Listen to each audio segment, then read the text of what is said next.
தேவனுடைய பிள்ளைகளால் கூட வந்து தேவனுடைய வார்த்தையை கேட்கும்படியாக இந்த நாளில் அர்ப்பணித்த உங்களுடைய விசுவாசத்துக்காக தேவனுக்கு தொடர்ந்து நாம் சொல்லிப்போம்.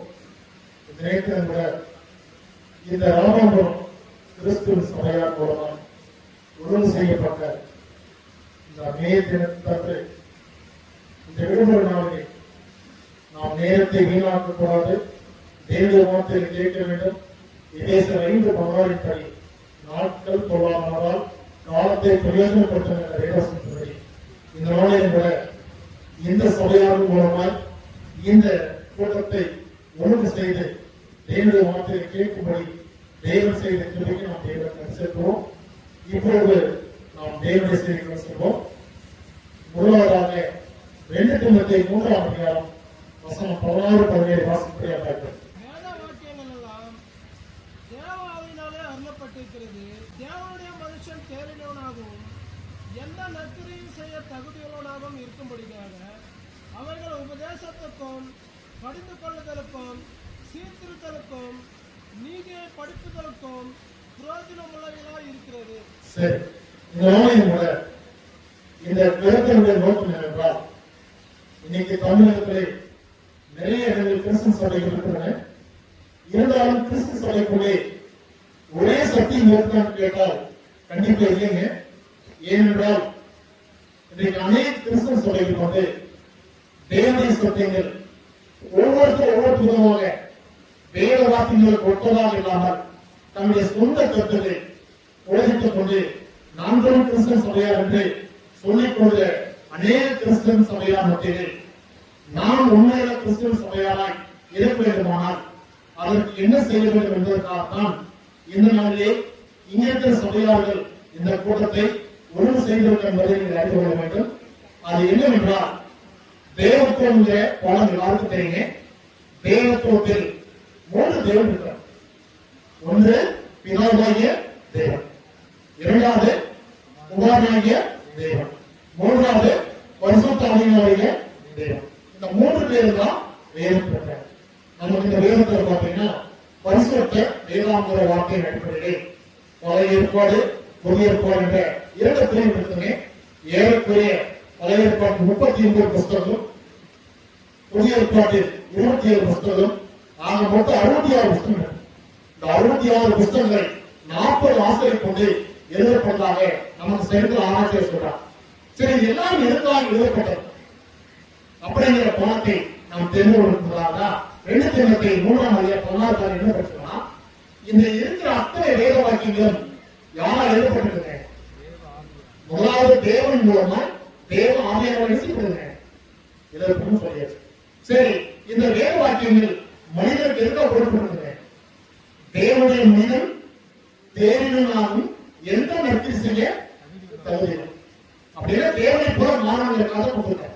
சரி, அப்படி என்றால் இன்றைக்கு உலகத்தில் இதை குறித்து என்ன பல்வேறு விதமான வேற்று கருத்துக்கள் பரவியிருக்கிறார்.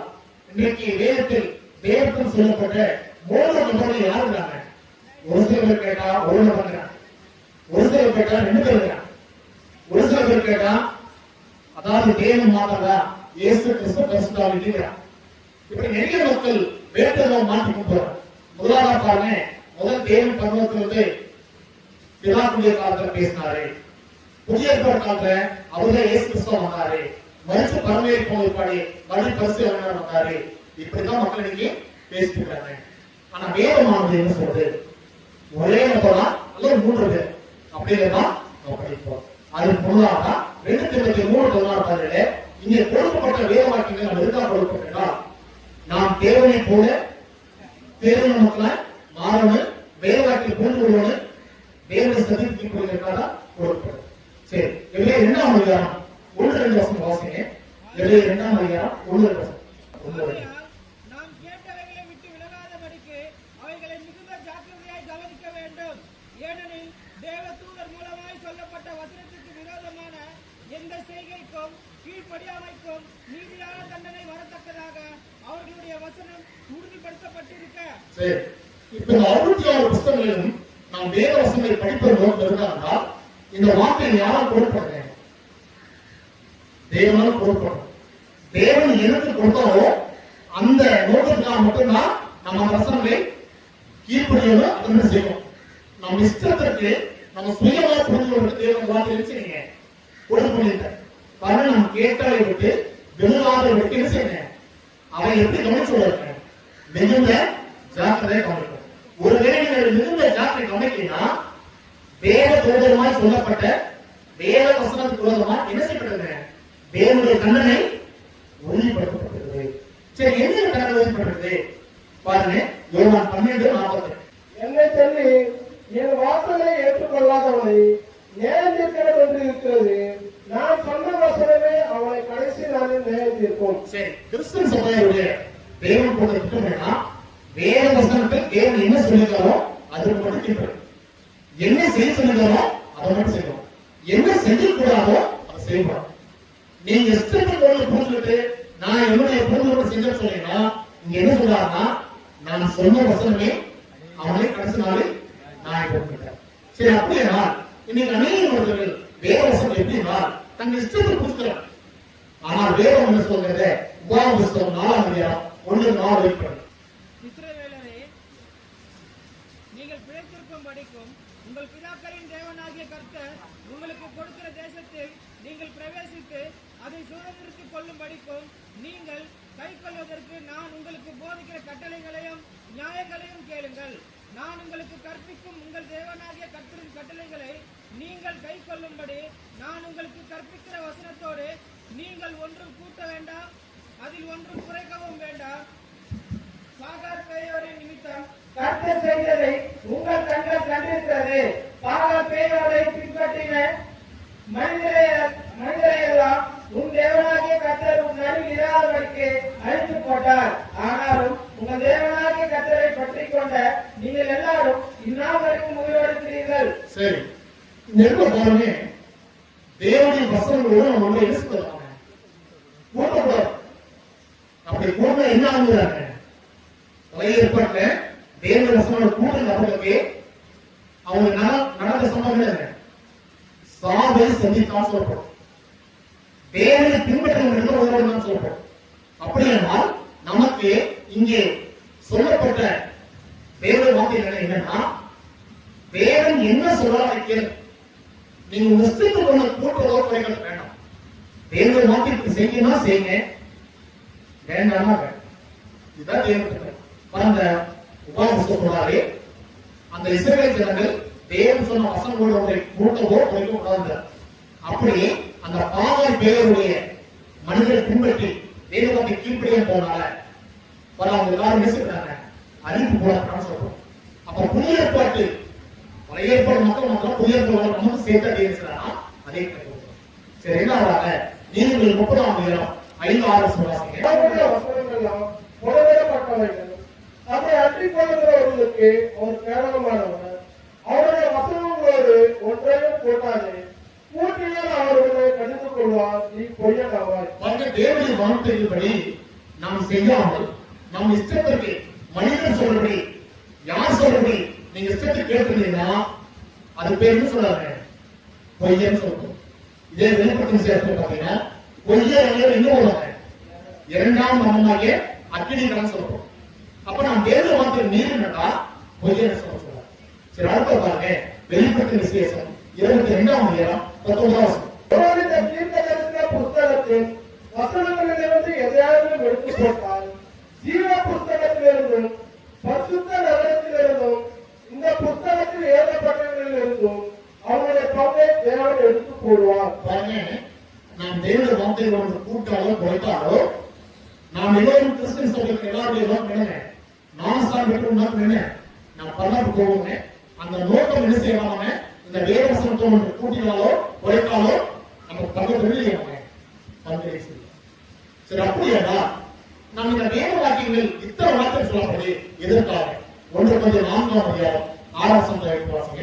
சகோதரரே, எழுதப்பட்டதற்கு மிஞ்சி என்ன வேண்டாம் என்று நீங்கள் எங்களாலே கற்றுக்கொள்ளவும், ஒருவன் நிமித்தம் மற்றொருவனுக்கு விரோதமாய் இருமாப்படையாதிருக்கவும் நான் உங்கள் நிமித்தம் என்னையும் அப்போலோவையும் திசாந்தரமாக வைத்து இவைகளை எழுதினேன். சரி, இங்க அப்போஸ்தலனாகிய பவுல் ஒரு நாள் மட்டும் சொல்ற ஆலோசனை என்ன, வேதத்தில் எழுதியிருக்கிற வேத வசனங்களை தவிர்த்து எழுதப்பட்டது மிஞ்சி சொல்லுவாங்க என்ன பண்ணாங்க அப்படின்னு என்னன்னா இந்த வேத வசனத்தில் இருக்கிற அந்த அளவோடு மட்டும் தவிர அந்த அளவு என்ன சொல்லுவாங்க காணக்கூடாது. உதாரணம் பார்த்தீங்கன்னா பழைய ஏற்பாட்டு சமூகம் உதாரணமாக சொல்றாங்க. இந்த சோழன் படத்துல லோக்கு அப்படிங்கிற மாதிரி பிள்ளைங்க பாருங்க தேவன் சொன்ன அளவு உத்தரம் பாருங்க. இந்த லோக்கவுடைய மனைவி என்னுடைய பெண்களுக்கு தேவன் சொன்ன தேவன் இந்த பட்டத்தை அழிப்போல நீங்க என்ன சொல்றாரு திரும்பி பார்க்கக்கூடாது. ஓகே, இப்ப தேவன் பாருங்க தேவன் அனுப்பட்டாரு. தேவன் போய் சொன்னாரு காமிச்சிருக்காரு. இவர் கையை பிடிச்ச பட்டத்துக்கு வெளியே கொடுத்தாரு. அப்போ சொல்லி இருப்பாரு பட்டம் திரும்பி சொல்றாரு பார்ப்போம். இதான் அங்க வேண்டிய கட்டளை. சரி, அந்த லோகனுடைய மனைவி கொஞ்சம் தூரம் போய் திரும்பி பார்ப்போம் என்னாச்சு. சரி, நம்ம என்ன கேட்கலாம் திரும்பி பார்ப்பது சுத்தமா தேவன் சொல்லியாச்சுன்னா அது தீர்வு முடியும். அதுதான் தேவன் வார்த்தை. வேண்டாம்னா வேண்டாம் நீங்க அதுக்கு மீறி செஞ்சாங்கன்னா எழுதப்பட்ட முயற்சி செய்யும். சரி, உதாரணமா மோசே பண்ண தேவன் அந்த கண்மலை பார்த்து பேசுறதோ படிச்சார். இப்போ முதலாளா நான் கான்வெர்ஸ் போய் பார்ப்போம். அதனால போனதுதா முடியும் புரிஞ்சுக்கோ. சரி, அடுத்து பாருங்க சவுல் ராஜா கிட்ட அமலேக்கரை முழுமையாக என்ன செய்யுங்க கொண்டு போய் இதான் கட்டளை. அவர் என்ன செஞ்சாரு நல்லது மட்டும் கொண்டு போகிறார். தேவன் அவர் ராஜா போய் இந்த சம்பவம் நமக்கு என்ன போகுது? தேவன் நமக்கு கொடுத்த வேத வசனத்துடைய அளவை காணலாம். அப்படி காணலாம் தேவனுடைய தண்டனைக்கு உருவாகும். 4ஆம் பிரச்சனை அந்த இஸ்ரேல் ஜன மத்தியில அந்த தவறான நடத்தி பின்பற்ற மக்களோடு சேரக்கூடாது. அவங்களை பின்பற்ற சொன்னார். தேவனுடைய வார்த்தை பின்பற்ற சொன்னார். ஆனா அந்த மக்கள் பாருங்க தேவனுடைய வார்த்தை பின்பற்ற முயற்சித்தாங்க. தேவனுடைய வார்த்தை பின்பற்றாத மக்கள் அழைக்கப்பட்டாங்க. சரி, அப்படியே என்றால் இப்ப இதுவரைக்கும் நம்ம படிச்சது ஒரு முன்னோட்டம். சரி, இந்த நாள் கருத்து முடியுமா? தெய்வீக தன்மை, அதாவது பழைய ஏற்பாட்ட தேவ பக்திக்கான காரியத்தில் தேவத்துவத்தில் பழைய ஏற்பாட்ட தேவனுடைய சான்றிதழ் என்ன? பழைய ஏற்பாட்டின்படி எத்தனை தேவன்கள் பழைய ஏற்பாடு? நீங்க சில பேர் சொல்றாங்க பழைய ஏற்பாடு இயேசு கிறிஸ்து இல்ல, பரிசுத்தாவியானவர் இல்ல, பிதா மட்டும் தான் சொல்றாங்க. ஆனால் பழைய ஏற்பாட்ட இந்த 3 நபர் இருந்திருக்காங்க அப்படிங்கிற அடையாளத்தினால நல்ல சில வசனம் வாசிப்போங்க. ஆதியாகமம் 1ஆம் அதிகாரம் 1ஆம் வசனம். ஆதியிலே தேவன் வானத்தையும் பூமியையும் சிருஷ்டித்தார். சரி, 1ஆம் வசனம் பாருங்க. ஆதியிலே தேவன் வானத்தையும் முதல் பாருங்க எல்லாருக்கும் பெரிய தேவன் தாங்க. அவர் தான் இந்த வானத்தை பூமியும் உண்டாக்கினார். சரி, 2ஆம் வசனம் வாசி. பூமியிலிருந்து ஒழுங்கின்மையும் பெருமயமாய் இருந்தது. ஆழத்தின் மேல் இருள் இருந்தது. தேவ ஆவியானவர் ஜலத்தின் மேல் அசைவாடி கொண்டிருந்தார். சரி, இங்க 2ஆம் வசனம் பாருங்க. இந்த தண்ணி மேல ரசிச்சுட்டாங்க ஒருத்தர் அசைவாடி யாருங்க? சரி, மேல தேவன் சொல்றாரு. 2வது என்ன சொல்றாங்க? தேவ ஆவியானவர். சரி, அதுக்கப்புறம் பாருங்க 3ஆம் வசனத்திலிருந்து 7:26 வசனம் பாருங்க. தேவன் தேவன் தேவன் பேர் சொல்லிடுவார். பாருங்க, தேவன் தான் 6 நாள்ல எல்லாத்தையும் உண்டாக்கிட்டார். கடைசியா மனிதன் உண்டாக்குறார். அப்ப 26ஆம் வசனம் பாருங்க. பின்பு தேவன் இன்னொரு காரியத்தை சொல்றாரு பாருங்க. வாசி. பின்பு தேவர்கள் நமது சாயலாகவும் நமது ரூபத்தின் வழியையும் மனுஷனை உண்டாக்குவோமாக. அவர்கள் சமுத்திரத்தின் மச்சங்களையும் ஆகாயத்து பறவைகளையும் மிருக ஜீவன்களையும் பூமி அனைத்தையும் பூமியின் மேல் ஊரும் சகல பிராணிகளையும் ஆள கடவுள் என்றார். சரி, இங்க பாருங்க நமது சாயலாக நமது ரூபத்தின்படி பாருங்க. நமதுங்கிற வார்த்தை என்னன்னா பன்மை. இங்கே நாம் அந்த 1ஆம் வசனம் பார்த்து தேவன் பார்த்தோம். 2ஆம் வசனத்துல ஆவியானவர் பார்த்தோம். இங்க இயேசு கிறிஸ்துவை காணுமே அப்படின்னு ஒரு கேள்வி இருக்கு. நாம் எப்படி இந்த வசனத்தை வச்சுட்டு யோவான் 1ஆம் அதிகாரம் யோவான் 1ஆம் அதிகாரம் ஆதியிலே வார்த்தை இருந்தது. ஆதியிலே வார்த்தை என்பது அந்த வார்த்தை தேவனிடத்தில் இருந்தது. அந்த வார்த்தை என்ன? தேவனிடத்தில் இருந்தது. அந்த வார்த்தை தேவனாய் இருந்தது. இப்ப அந்த வார்த்தை என்ன வார்த்தை? இப்போ இயேசு கிறிஸ்து வந்துட்டார். அவரும் இங்கே உள்ள இருக்கார். ஆனா நமக்கு சில வசனங்கள் பிரிச்சு பிரிச்சு காட்டப்படுது. ஒரே இடத்துல நேரடியாக சொல்லப்படுது. நாம தான் இப்போ என்ன செய்ய தேடி வாசிக்கும் போது கண்டுபிடிக்க முடியும். நம்ம சபை மக்கள் அநேகர் இந்த கருத்துல ஏன் புரிஞ்சு கொள்ள முடியாம போகுதுன்னா, நீங்க அதிகமாக நேரத்தை வேதத்துக்கு கொண்டு அதை எழுதிட்டீங்க, கண்டுபிடிக்க முடியும். இப்ப நான் வேதத்தை படித்தவங்களா கண்டுபிடிக்க முடியுமா? அப்போஸ்தலர் கல்யாண மத்தியத்தை பாத்தீங்கன்னா 11ஆம் வசனத்துல அங்க ஒரு சபையா இருக்கிறாங்க. பாருங்க வசனம் வாசிங்க. மலைவாசியாய் வசனத்தை ஏற்றுக்கொண்டு காரியங்கள் இப்படி இருக்கிறதா என்று தினந்தோறும் வேத வாக்கியங்களை ஆராய்ந்து பார்த்ததினால் ஜெசுலருக்கே உள்ளவர்களை பார்க்கலும் நற்குணசாலிகளாய் இருந்தார்கள். சரி, இப்ப இங்க பாருங்க, வெளிநாட்டு மக்கள் தேசப்பட்ட மக்கள் பாருங்க, வெளிநாட்டு மக்களுக்கு சத்தியத்தை சொல்லுங்க யாருங்க? தேசப்பட்ட மக்கள் தான். பாருங்க, தேசப்பட்ட மக்கள் இருந்தா பெரிய மக்களுக்கு சத்தியம் வரும். பாருங்க, சத்தியத்தை கொண்டு சென்ற சபையாரை சத்தியத்தை கேட்ட வெளிநாட்டு மக்கள் இருக்காங்க, நட்புணசாலியா இருக்கிறாங்க. இதுக்கு என்ன காரணம்? அந்த பட்டத்தார் எப்படி முதல்ல மனோபாதியா பாருங்க, அந்த வசனத்தை எழுத முதல்ல ஏற்றுக்கொண்டு காரியங்கள் இப்படி இருக்கிறதா. இன்னைக்கு நம்முடைய கிறிஸ்தவ சபையா இருக்கு பாத்தீங்கன்னா, நீங்க நிறைய கிறிஸ்தவ சபையா இருக்கிறாங்க, பைபிள எடுத்து உண்மையில நிறைய இருக்கிறாங்க. நீங்க கிறிஸ்தவ சபையா இருக்குள்ளே அதாவது தரம் மிக்க சத்தியத்துக்கு போய்களும் இருக்கிறாங்க, சத்தியம் தெரியாம பைபிளுக்கு போய் முடிஞ்சும் இருக்கிறாங்க. இப்ப எல்லா முடிஞ்சர் வந்து சத்தியத்துக்கு போச்சா நீங்க நம்ம சபையில தலையாடிட்டு அம்மா தான் நினைக்கிறேன். அவன் வந்த சத்தியத்தை சொன்னானா ஒரு ஜோத பண்ண வீட்டுக்கு கூப்பிட்டு ஒரு காணை கொடுத்து இவரு கிறிஸ்தவ முடிக்காரதா அப்படி சொல்லி தலையாடி போயிட்டு இப்படி இருந்துட்டீங்கன்னா நீங்க கிறிஸ்தவ சபையா சொல்லி நீங்க கிறிஸ்தவ சபையா பாத்தீங்கன்னா நீங்க தேவத்தை இல்லைன்னு சொல்லி போய் நபரை தெரிந்து இருக்காங்க. உங்களுக்கு தெரியும், உதாரணம் உங்களுக்கு எல்லாம் தெரியுங்க. நீங்க ஏதோ இந்த டிவி எல்லாம் நிறைய பேர் நம்ம கிறிஸ்தவ சபையை பேசலாம். அது குறிப்பிட்ட ஒரு நபரை சொல்றேன், நீங்க யாரும் கோபப்படாம சத்தியத்தை தப்பு செஞ்சா தப்பு தான் சொல்ல முடியும். சரி, உங்களுக்கு எல்லாம் சென்னையில எல்லாரும் அதாவது மிகப்பெரிய ஒரு பிரபலமான சகோதரர் அப்படின்னு என்ன சொல்றாங்க, பட் சத்தியத்தை சொல்லாத போது அந்த சகோதரி சொல்றாங்க. அப்படின்னா இந்த தெளிவுங்க முதல் அவர்தான் பிரசங்கம் பண்றாங்க. அதுக்கப்புறம் கிறிஸ்தவ நிறைய முடிக்காங்க, வானொலி பிரசங்கம் பேர் வாங்கிக்கிறாங்க. பீட்டர் சாலமன் ஒரு தெரிவு பாருங்க, அவருடைய பிரசங்கத்துல ஆரம்பத்துல பார்த்து நல்லா போச்சு. பாருங்க, இந்த பணம் புகழ் அதிகமா வர நினைச்சிட்டாங்கன்னா அவர் சொல்லதா சரிவிரமா வந்து சரி. ஆனா வேற வார்த்தை சொல்லுங்க, நீ எவ்வளவு பெரிய பணக்காரன் இருக்கலாம், எவ்வளவு பெரிய ஆளா இருக்கலாம், சத்தியத்தை போதிக்கிற இடத்துல யாரு ஒண்ணுதான் சொல்லிட்டாங்க. இதான் என்ன சொல்றாரோ நான் போதும், எனக்கு பணம் இருக்குது, நான் என்ன வேணா சொல்ல அப்படிங்கிறத சொல்ல முடியாது. ஆனா நிறைய பேர் என்ன செய்யறாங்கன்னா, பணம் வந்துச்சுன்னா நான் இன்ட்ரெஸ்ட் தான் போயிட்டு நல்லா போய்க்காது. அது குறிப்பிட்ட மாதிரியான பின்ன சொல்ல முடியும். நீங்க எல்லாரும் பாருங்க, அவர் என்ன போயிருக்காங்க ஒண்ணுதான். இன்னைக்கு நிறைய பேர் அவருக்கு சபை கிறிஸ்தவ போடுறாங்க, அவரை கூப்பிட்டு செய்தி கொடுக்குறாங்க, திருமணம் பண்றாங்க, எல்லாம் பண்றாங்க, தப்பு இல்லை அப்படின்னு அவங்க நினைக்கிறாங்க. ஆனா வேற என்ன சொல்லுங்க, 2 யோவான் புத்தகம் சொல்றாங்க, 2 யோவான் புத்தகம் எடுத்தோங்க 8ஆம் வசனம் வாசிங்க. உங்கள் செய்கைகளின் பலனை இழந்து போகாமல் பூரண பலனை பெறும்படிக்கு எச்சரிக்கையா இருங்கள். பாருங்க, நீங்க கிறிஸ்தவ சபையா இருக்கலாம், நீங்க தேவனுடைய ஆசீர்வாதத்தை அந்த பூமியில போகணும் பரலோகத்துக்கு போகணும்னா நீங்க எப்படி போகணும்? ஜாக்கிரதையா சொல்றாரு. ஏற்கான் பாருங்க, அடுத்த வசனம் வாசிங்க. கிறிஸ்துவின் உபதேசத்திலே நிலைத்திராமல் மீறி நடக்கிற எவனும் தேவனை உடையவன் அல்ல.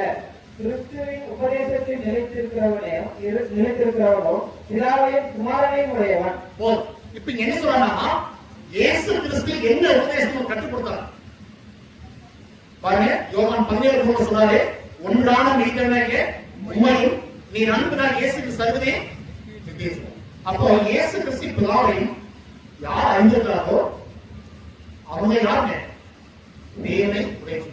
அப்போ இயேசு கிறிஸ்து கொடுத்த உபதேச சட்டங்களை பின்பற்றி அதை மாதிரி நடக்கணும், அவங்க தான் கிறிஸ்துவ. நாம் அதை பின்பற்றாமல் போனால் நாம் தேவனை பிள்ளையா? அப்படின்னா நீங்க நிறைய மக்கள் இந்த உபதேசங்களை ஏன் தெளிவா புரிந்து கொள்றீங்கன்னா, கிறிஸ்தவ சபை ஊழியர்களும் சரி சபையாரும் சரி அதிகமாக நேரத்தை இந்த பெரிய நாட்டு மக்களை போல வேதத்தை படிப்பதற்கு உங்களுக்கு அதிகமா நேரம் வேலை போயிட்டு வந்து இருப்பாரு. வேதத்துக்கு வந்து டெலிவிஷன் பற்றி பாக்குறீங்க, உங்க செல்போன்ல நேரம் அதிகமா வைக்கிறீங்க, அல்லது உங்க நண்பர்கள் இடத்துல உட்கார்ந்து பேசுறீங்க, அல்லது உங்க சொந்தக்காரர்கிட்ட பேசுறீங்க. இதெல்லாம் தவிர்த்துட்டு உங்க நேரம் உங்க வீட்டுக்கு உங்களுடைய காரியங்கள் போக அதிகமா நேரத்தை வேதத்துக்கு ஒதுக்கி நீங்க படித்தீங்கன்னா விரைவாக மக்களை போல சத்தியத்தை புரிந்து கொள்ளுங்க, நட்பு சமயமா. அப்ப இங்க பாத்தீங்கன்னா தேவத்துவத்தில் பழைய ஏற்பாட்டுல ஆதியாகமம் 1ஆம் அதிகாரத்திலே தேவனும் வராங்க, இயேசு கிறிஸ்துவும் வராரு, பரிசுத்த ஆவியானவரும் வராரு. சரி, அடுத்த பாருங்க ஆதியாகமம் புத்தகம் 1ஆம் அதிகாரம் 27ஆம் வசனம். தேவன் தம்முடைய சாயலாகவும் மனுஷனை சிருஷ்டித்தார். தேவன் தம்முடைய சாயலாக தம்முடைய வார்த்தை அங்கே பன்மைதான். இந்த பன்மை தன்மைகள் மூன்று ஒண்ணா வரும். இயேசு கிறிஸ்து, பிதா, பரிசுத்த மூன்று வரும். சரி, அடுத்த பாருங்க ஆதியாகமம் புத்தகம் 11ஆம் அதிகாரம் 5ஆம் வசனம். மனுபுத்திரர் கட்டுகிற நகரத்தையும் கோபுரத்தையும் பார்ப்பதற்கு கர்த்தர் இறங்கினார். அப்பொழுது கர்த்தர், இதோ ஜனங்கள் ஒரே கூட்டமாய் இருக்கிறார்கள், அவர்கள் அனைவருக்கும் ஒரே பாஷையும் இருக்கிறது, அவர்கள் இதை செய்ய தொடங்கினார்கள். இப்பொழுதும் தாங்கள் செய்ய நினைத்தது ஒன்றும் தடைப்பட மாட்டாது என்று இருக்கிறார்கள். நாம் இறங்கி போய் ஒருவர் பேசுவதை மற்றொருவர் அறியாதபடிக்கு அங்கே அவர்கள் பாஷையை மாறுதரமாக்குவோம் என்றார். சரி, இங்க பாருங்க, இங்க எல்லா மனுஷர் பெருந்தவன் பாடி அந்த மனிதன் பாருங்க ஒரு பெரிய கோபுரம் கட்டுறாங்க. அவங்க என்ன சொல்றாங்கன்னா, நாம ஏதோ ஒரே பாஷையா இருப்போம், ஒரே இடத்துல கூட சொல்லிட்டு இருக்காங்க. அப்ப தேவன் ஒரு வார்த்தை சொல்றாங்க, நாம் இறங்கி போய் செய்வோங்க அவங்களுடைய பாஷைகளை பார்ப்போம். அந்த இடத்துல நாம் இங்க வார்த்தை யூஸ் பண்ணுறோம். சரி, அடுத்த பாருங்க யாத்திரா புத்தகம் பாருங்க 1:10 புதிய ஏற்பாடு படிச்சு பாத்தீங்கன்னா 1:5 வரைக்கும் வாசிங்க. பழைய ஏற்பாட்டுடைய புதிய ஏற்பாடு சொல்லப்படுகிறது 1:10 அதிகாரம் 1:5 வசனம். இப்படி இருக்க சகோதரரே, நீங்கள் எவைகளை அறிய வேண்டும் என்றால், நம்முடைய பிதாக்கள் எல்லாரும் மேகத்துக்கு கீழாய் இருந்தார்கள், எல்லாரும் சமுத்திரத்தின் வழியாய் நடந்து வந்தார்கள், எல்லாரும் மோசைக்குள்ளாக மேகத்தினாலும் சமுத்திரத்தினாலும் ஞானஸ்நானம் பண்ணப்பட்டார்கள், எல்லாரும் ஒரே ஞான போஜனத்தை புசித்தார்கள், எல்லாரும் ஒரே ஞான பானத்தை குடித்தார்கள். எப்படியெனில் அவர்களோடு கூட சென்ற ஞான கண்மலையின் தண்ணீரை குடித்தார்கள், அந்த கண்மலை கிறிஸ்துவே. இப்போ 6 லட்சம் பேர் எடுத்தபடி தேவனால் ஏற்படுத்தப்பட்ட நபர் யாருன்னு மோசே, அவருடைய மாயாக்கூடிய ஆர்வம் பாருங்க. 6 லட்சம் பேர் வெள்ளத்தை சென்று பாருங்க மக்களுக்கு தண்ணி வேண்டி கேட்கும் போது அந்த தாகத்தை தீர்ப்பது யாருங்க? நம்ம வசனம் படிப்பாங்க கிறிஸ்துவே. பாருங்க, ஒரு கிறிஸ்து போனாரு. நான் கேட்கல, கிறிஸ்து அங்க எங்க போனாருங்க? புதிய ஏற்பாடு சாட்சி சொல்லுவோம் பாருங்க. அவங்க அந்த தண்ணீரை குடித்தார்கள், அந்த கண்மலை பாருங்க. எல்லா இடத்திலும் இயேசு கிறிஸ்து பிதாவானவர் பரிசுத்தவான் பழையப்பட்ட பேசப்பட்ட நபராக இருக்கிறார். ஆனா நாம் என்ன செய்யறதுன்னா எங்கேயோ சொல்லப்பட்ட படிக்கிறது, நாம் படித்த ஒரு கைக்கு பிடிச்சிக்கணும். சரி, அடுத்த பாருங்க அந்த 6 யாத்திரான் துவக்கி ஏறக்குறைய உபாகம புத்தகம் வரைக்கும் பாத்தீங்கன்னா அந்த இஸ்ரவேல் ஜனங்களுக்கு 40 நாள் செல்ல வேண்டிய பிரயாணம். எத்தனை வருஷம் ஆச்சு? 40 வருடம் ஆச்சு. பாருங்க, 40 வருடங்களும் தேவன் அவங்களை வழிநடத்தி அங்கே கூட சென்றதாக இயேசு சொல்றார். பாருங்க, அந்த 6 லட்சம் பேர்ல மீண்டும் 2 இருக்கிறதா அந்த தேவன் வாக்குத்தத்தம் காணத்திற்கு போட சொல்றோம். சரி, அடுத்து பாத்தீங்கன்னா ஏசாயா புத்தகம் 53ஆம் அதிகாரம் 1-12 படிச்சு பாருங்க. அது உங்களுக்கு தெரியுங்க. நீங்க அடிக்கடி கர்த்தரை பத்திக்காக உங்களுடைய சபையில் அடிக்கடி வாசிக்கிற வசனம் இயேசு கிறிஸ்து எப்படி மரித்தார் அப்படிங்கறத அங்க ஏசாயா தீர்க்கதரிசனம் மெசிப்படுத்துங்க. தீர்க்கதரிசனமாய் உரைக்கப்பட்டது. பாருங்க, வசனத்தை வாசிங்க. 1-5 கேள்விப்பட்டது, விசுவாசித்தவர்கள் யார்? கர்த்தருடைய பெயர் யாருக்கு வெளிப்பட்டது? இலைகளை போலவும் வறண்ட நிலத்திலிருந்து துளிர்க்கிற வேரை போலவும் அவருக்கு முன்பாக எழும்புகிறார். அவருக்கு அழகும் இல்லை, சௌகரியம் இல்லை. அவரை பார்க்கும் போது நாம் அவரை விரும்பத்தக்க ரூபம் அவருக்கு இல்லாதிருந்தது. அவர் அசட்டை பண்ணப்பட்டவரும் மனுஷரால் புறக்கணிக்கப்பட்டவரும் துக்கம் நிறைந்தவரும் பாட அனுபவமாக இருந்தார். அவரை விட்டு நம்முடைய முகங்கள் மறைத்துக் கொண்டோம். அவர் அசட்டை பண்ணப்பட்டிருந்தார், அவரை எண்ணாமல் போனோம். மெய்யாகவே அவர் நம்முடைய பாடலை ஏற்றுக்கொண்டு நம்முடைய துக்கங்களை சொன்னதால் பாதிக்கப்பட்டு சிறுமைப்பட்டவர் என்று எண்ணினோம். நம்முடைய மீறுதல் நிமித்தம் அவர் காயப்பட்டு நம்முடைய அக்கிரமம் நிமித்தம் அவர் நொறுக்கப்பட்டார். நமக்கு சமாதானத்தை உண்டு பண்ணும் ஆக்கினை அவர் மேல் வந்தது. அவருடைய தழும்புகளால் குணமாகினோம். இங்க பவுல் எழுதுறார் பாத்தீங்கன்னா, ஏசாயா தீர்க்கதரிசி மூலமாய் இயேசு கிறிஸ்துவை பற்றி பேசப்படுகிறேன். ஏசாயா 2ஆம் அதிகாரத்திற்கு 1-3 வாசிங்க. ஏசாயா 2ஆம் அதிகாரம் 1-3. ஆமோத்தின் குமாரனாகிய ஏசாயா யூதாவையும் எருசலேமையும் குறித்து கண்ட தரிசனம். கடைசி நாட்களில் கர்த்தருடைய ஆலயமாகிய பர்வதங்களின் கொடுமுடியில் ஸ்தாபிக்கப்பட்டு மலைகளுக்கு மேலாக உயர்த்தப்படும். எல்லா ஜாதிகளும் அதற்கு ஓடி வருவார்கள். திரளான ஜனங்கள் புறப்பட்டு வந்து, நாம் கர்த்தரின் பர்வதத்திற்கும் யாக்கோபின் தேவனுடைய ஆலயத்திற்கும் போவோம் வாருங்கள். அவர் தமது வழிகளை நமக்கு போதிப்பார், நாம் அவர் பாதைகளில் நடப்போம் என்பார்கள். ஏனெனில் சீயோனிலிருந்து வேதமும் எருசலேமிலிருந்து கர்த்தரின் வசனமும் வெளிப்படும். இப்ப இந்த ஏசாயா 2ஆம் அதிகாரம் பாத்தீங்கன்னா, இந்த சபையானது இயேசு கிறிஸ்து மூலமாய் தொடர்புபடுகிற வார்த்தையை நேசிப்படுறேன் நம்ம சொல்றோம். பாருங்க, எல்லா இடங்களிலும் இயேசு கிறிஸ்துவை பற்றி ஏற்கனவே சொல்லப்பட்டாச்சு. இயேசு சப்தம் இருக்கு. அடுத்த பாருங்க, அப்போஸ்தலர் 2ஆம் அதிகாரம் 1-5 வரைக்கும் படிச்சீங்கன்னா அங்க என்ன சொல்றது வாசிங்க. அப்பொழுது பலத்த காற்று அடிக்கிற முழக்கம் போல வானத்திலிருந்து சடுதியாய் ஒரு முழக்கம் உண்டாகி அவர்கள் உட்கார்ந்திருந்த வீடு முழுவதையும் நிரப்பிற்று. அல்லாமலும் அக்கினிமயமான நாவுகள் போல பிரிந்திருக்கும் நாவுகள் அவர்களுக்கு காணப்பட்டு அவர்கள் ஒவ்வொருவர் மேலும் வந்து அமர்ந்தது. அவர்கள் எல்லாரும் பரிசுத்த ஆவியினாலே நிரப்பப்பட்டு ஆவியானவர் தங்களுக்கு தந்தளின வரத்தின்படியே வெவ்வேறு பாஷைகளிலே பேச தொடங்கினார்கள். வானத்தின் கீழ் இருக்கிற சகல தேசத்தாரிலும் இருந்து வந்த தேவ பக்தி உள்ள யூதர்கள் அப்பொழுது எருசலேமிலே வாசம் பண்ணினார்கள். இப்ப இங்க அப்போஸ்தலர் 2ஆம் அதிகாரத்துல பாத்தீங்கன்னா, பெந்தேகோஸ்து நாளிலே 50 நாளிலே கிறிஸ்டியன் சபையின் எரிசிப்படுங்க ஆரம்பிக்கப்பட்ட நாளிலே அங்க இயேசு கிறிஸ்து தன்னுடைய சீசருக்கு என்ன சொன்னார்னா, நீங்க எருசலேமிலே காத்துருங்க என்ன சொல்லி சொன்னார். அங்க சொல்லும் போது காத்திருக்கும் போதுதான் அங்க யார் அவங்களுக்கு இறங்கி பேச போறாங்க, பரிசுத்த ஆவியானவர் எரிசிட்டாங்க அங்க பேசுறாங்க. இந்த சம்பவம் வந்து நமக்கு அப்போஸ்தலர் 2ஆம் அதிகாரத்துல பேசணும்னு நினைக்கிறேன் இல்லைங்க. யோவேல் புத்தகம் 2ஆம் அதிகாரம் 27-32 வாசிங்க. அங்க ஏற்கனவே நம்ம சொல்லப்பட்டது, நான் இஸ்ரவேலின் நடுவில் இருக்கிறவர் என்றும் நானே உங்கள் தேவனாகிய கர்த்தர், வேறொருவர் இல்லை என்றும் அறிந்து கொள்வீர்கள். என் ஜனங்கள் ஒருபோதும் வெட்கப்பட்டு போவதில்லை.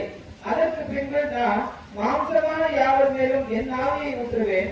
அப்பொழுது உங்கள் குமாரரும் உங்கள் குமாரத்திகளும் தீர்க்கதரிசனம் சொல்லுவார்கள். உங்கள் மூப்பர் சொப்பனங்களையும் உங்கள் வாலிபர் தரிசனங்களையும் காண்பார்கள். ஊழியக்காரிகள் மேலும் அந்நாட்களிலே என் ஆவியை ஊற்றுவேன். வானத்திலும் பூமியிலும் ரத்தம், அக்கினி, புகை, ஸ்தம்பங்களாகிய அதிசயங்களையும் காட்டுவேன். கர்த்தருடைய பெரிதும் பயங்கரமான நாள் வரும் முன்னே சூரியன் இருளாகவும் சந்திரன் ரத்தமாகவும் மாறும். அப்பொழுது கர்த்தருடைய நாமத்தை தொழுது கொள்ளுகிறவன் எவனோ அவன் ரட்சிக்கப்படுவான். கர்த்தர் சொன்னபடி சீயோன் பர்வதத்திலும் எருசலேமிலும் கர்த்தர் வரவழைக்கும் மீதியா இருப்போர் இடத்திலும் ரட்சிப்பு உண்டாயிருக்கும். சரி, இங்க அப்போஸ்தலர் 2ஆம் அதிகாரத்துல பாருங்க, சபை ஆரம்பிக்கப்பட்ட நாள்ல பரிசுத்த ஆவியானவர் அங்கே இறங்கி இருக்கிறாங்க. அவங்க ஓட்டப்படுறாங்க, அவங்க பல பாஷைகள் பேசுறாங்க. இது வந்து நமக்கு ஏற்கனவே அப்போஸ்தலர் 2ஆம் அதிகாரம் சொல்லப்படுறதுங்க. யோவேல் 2ஆம் அதிகாரத்துல அந்த யோவேல் தீர்க்கதரிசி சொல்லிட்டாங்க. பாருங்க, எல்லா இடங்களிலும் அங்க இயேசு கிறிஸ்து பரிசுத்த ஆவியை பற்றி எல்லா தரிசனம் உரைக்கப்பட்டது. இங்க புதிய ஏற்பாடு நடந்தது. அது மாத்திரமல்ல, மத்தேயு 1ஆம் அதிகாரம் பாருங்க 20-21 அவன் இப்படி சிந்தித்துக் கொண்டிருக்கையில் கர்த்தருடைய தூதன் சொப்பனத்தில் அவனுக்கு காணப்பட்டு, தாவீதின் குமாரனாகிய யோசேப்பே, உன் மனைவியாகிய மரியாதை சேர்த்துக் கொள்ள ஐயப்படாதே. அவளிடத்தில் உற்பத்தியா இருக்கிறது பரிசுத்த ஆவியினால் உண்டானது. அவள் ஒரு குமாரனை பெறுவாள். அவருக்கு இயேசு என்று பெயரிடுவாயாக. ஏனெனில் அவர் தமது ஜனங்களின் பாவங்களை நீக்கி அவர்களை ரட்சிப்பார் என்றார். தீர்க்கதரிசியின் மூலமாய் கர்த்தராலே உரைக்கப்பட்டது நிறைவேறும்படி இதெல்லாம் நடந்தது. அவன் இதோ ஒரு கன்னிகை கர்ப்பவதியாகி ஒரு குமாரனை பெறுவாள். அவருக்கு இம்மானுவேல் என்று பெயரிடுவார்கள் என்று சொன்னான். இம்மானுவேல் என்பதற்கு தேவன் நம்மோடு இருக்கிறார் என்று அர்த்தமாம். யோசேப்பு நித்திரை தெளிந்து எழுந்து கர்த்தருடைய தூதன் தனக்கு கட்டளையிட்டபடியே தன் மனைவியை சேர்த்துக் கொண்டு அவள் தன் முதற்பேரான குமாரனை பெரும்பாலும் அவளை அறியாதிருந்து அவருக்கு இயேசு என்று பெயரிட்டார். சரி, இப்போ மத்திய உணவு பாருங்க, இயேசு கிறிஸ்து பிறப்பார் என்பது பழையப்பட்டு சொல்லப்பட்ட தீர்க்கதரிசனம். பழைய ஏற்பாட்டில் இயேசு கிறிஸ்து இருக்காருன்னா ஒரு புதிய ஏற்பாட்டுல இப்படிப்பட்ட ஒரு காரியங்கள் நாட்கள்ல இது மாதிரி நடக்குங்கிறது சொல்லப்பட்டது. இன்னும் பாருங்க, மத்திய 2ஆம் அதிகாரம் 5-6 வாசம். அதற்கு அவர்கள் யூதேயாவில் உள்ள பெத்லகேமிலே பிறப்பார். அதேனென்றால் யூதா தேசத்தில் உள்ள பெத்லகேமே, யூதாவின் பிரபுக்களில் நீ சிறியதல்ல, என் ஜனமாகிய இஸ்ரவேலை ஆளும் பிரபு உன்னிடத்தில் இருந்து புறப்படுவார் என்று தீர்க்கதரிசியால் எழுதப்பட்டிருக்கிறது என்றார். பழைய ஏற்பாட்டில் தீர்க்கதரிசிகள் இயேசு கிறிஸ்து நிறைய சொல்லிக்கிறாங்க. பூரா புதிய ஏற்பாட்டில் நிறைவேறக்கூடிய இருக்கு. அது மாத்திரமல்ல, இன்னும் கூட பாருங்க, மத்தேயு 2ஆம் அதிகாரம் 15 வாசம். ஏரோதின் மரணபரியந்தம் அங்கே இருந்தார். எகிப்திலிருந்து என்னுடைய குமாரனை வரவழைத்தேன் என்று தீர்க்கதரிசியின் மூலமாய் கர்த்தரால் உரைக்கப்பட்டது நிறைவேறும்படி இப்படி நடந்தது. பாருங்க, இயேசு கிறிஸ்து இங்கே கூட ஒரு தீர்க்கதரிசனம் நிறைவேறும் சொன்னார். அதுக்கப்புறம் பாருங்க, மத்தேயு 2:22. அதனே தன் தகப்பனாக ஏரோதின் பட்டத்துக்கு வந்து யூதாவிலே அரசாளர் என்று கேள்விப்பட்டு அங்கே போக பயந்தான். அப்போது அவன் சொப்பனத்தில் தேவனால் எச்சரிக்கப்பட்டு கலிலேயா நாட்டின் புறங்களிலே விலகி போய் நாசரேத் என்னும் ஊரிலே வந்து வாசம் பண்ணினான். நசரேத் எனப்படுவார் என்று தீர்க்கதரிசிகளால் உரைக்கப்பட்டது நிறைவேறும்படி இப்படி நடந்தது. இயேசு கிறிஸ்து நசரேயன்ங்கிற அந்த காரியம் நிறைவேறது கூட தீர்க்கதரிசி சொல்லப்படுங்கிறது அங்கே நிறைவேற்றி சொல்றார். அடுத்து பாருங்க, மத்தேயு 3ஆம் அதிகாரம் 2ஆம் வசனம். மனம் திரும்புங்கள், பரலோக ராஜ்யம் சமீபத்திருக்கிறது என்று தரிசனம் பண்ணினார். கர்த்தருக்கு வழியை ஆயத்தப்படுத்துங்கள், அவருக்கு பாதைகளை செவ்வாய் பண்ணுங்கள் என்று வனாந்தரத்திலே கூப்பிடுவனுடைய சத்தம் உண்டென்று ஏசாயா தீர்க்கதரிசியினால் சொல்லப்பட்டவன் இவனே. அப்போ இங்க யோவான் ஸ்நானம் பாருங்க, யாருக்கு முன்னதாக வந்து வழி ஆயத்தம் பண்ணிருக்காருங்க? அவர் இயேசு கிறிஸ்துவுக்கு போதிக்கிறார். அப்ப இயேசு கிறிஸ்து பழைய ஏற்பாட்டுல பிதாவானவர் இருக்காருங்க, இயேசு கிறிஸ்து அதிகம் போதிக்கப்படுங்க, பரிசுத்த ஆவியானவரும் போதிக்கப்படுறாங்க. இப்போ நிறைய பேர் என்ன சொன்னாங்கன்னா, பழைய ஏற்பாட்டுல தேவன் மட்டும் தான் இருக்காரு, புதிய ஏற்பாடு இயேசு கிறிஸ்து மட்டும் தான் இருக்காரு, பரிசுத்த ஆவியானவர் இல்லைங்கிறார். புதிய ஏற்பாடும் சரி பழைய ஏற்பாடும் சரி இயேசு கிறிஸ்து பரிசுத்த ஆவியானவர் பிதா மூணுமே இருக்கிறார். நாம் ஒவ்வொரு வசனங்களை தேடி படிக்கும் போதுதான் அவர்கள் இருக்கிற அந்த காலகட்டங்கள், நேரங்கள், அந்த இடம் போடும், அதை அறிந்துதான் வசனத்தை நம்ம போட முடியும். நம்ம எல்லா நேரங்கள்ல எல்லா வசனம் போடும் சொல்ல முடியாது. பரவாயில்ல, நீங்க ஆரம்பத்துல ஒரு அதிகாரத்தை படிக்கிறீங்கன்னா அந்த துவக்கம் முதல் முடிவை படிச்சாதான் அந்த பாட்டு முன்னே புரியும். நான் சில பேர் ஒரு வசனத்தை எடுத்துட்டு மேலே படித்து கீழே படிக்கணும் புரியாது. இந்த பழைய பாட்டுல நம்ம நிறைய வசனம் ஆரம்ப உட்கார்ந்து படிச்சா மட்டும்தான் இயேசு கிறிஸ்து யாரு, பிதா யாரு, பரிசுத்தாவிலிருந்து இந்த எந்த இடங்கள் பொருத்தப்பட்டிருக்கிறது நம்ம முடிச்சுக்கிறீங்க கண்டுபிடிக்க. அப்படின்னா பழைய ஏற்பாட்டிலும் சரி புதிய ஏற்பாடும் சரி மூன்று தனித்தனி நபர்கள் மூணு தங்கள் வேலை செஞ்சிருக்காங்க. புதிய ஏற்பாடு அதே போல செஞ்சிருக்காங்க. பழைய ஏற்பாட்டும் மூணு இருக்கிறாங்க, பிதா இருக்காரு, இயேசு கிறிஸ்து இருக்காங்க, பரிசுத்தாவியும் இருக்காங்க. சரி, அப்படின்னா இன்னைக்கு மனிதன் மூலமாய் தவறான ஒரு வசனம் போதிக்கப்பட்டவர்கள் நாம் அங்க இருக்கிறோம், நாம் கேட்கும் அவசியம் கிடையாது. உதாரணமா உங்க ஊழியர் மூலமாய் சொல்லக்கூடிய வேத வசனங்கள் வேதத்தை கொடுத்துருவோம். நீங்க அந்த படித்து ஒரு வேத வசனம் புரியுங்க, அவர்கிட்ட கேட்டீங்கன்னா இயேசு கிறிஸ்து யாரு, பிதா யாரு, பரிசுத்தாவிங்கிற நபர்களுக்கு தனித்தனியாக பார்க்க போகிறோம். நீங்க இலவசமா அவர்கிட்ட நேரடிக்கு பார்த்து கேட்டீங்கன்னா அவர் கோரிக்க தயாரிப்பார். ஆனா நாம் என்ன செய்யறோம்னா நேரத்தை ஒதுக்காமல் வேதத்தை படிக்காதனால நமக்கு புரியாம தான் இருக்கிறோம். ஆகவே இந்த நாளிலே பழைய ஏற்பாட்டிலே தேவனுடைய அந்த தேவத்துவத்தில் தேவனுடைய வார்த்தையானது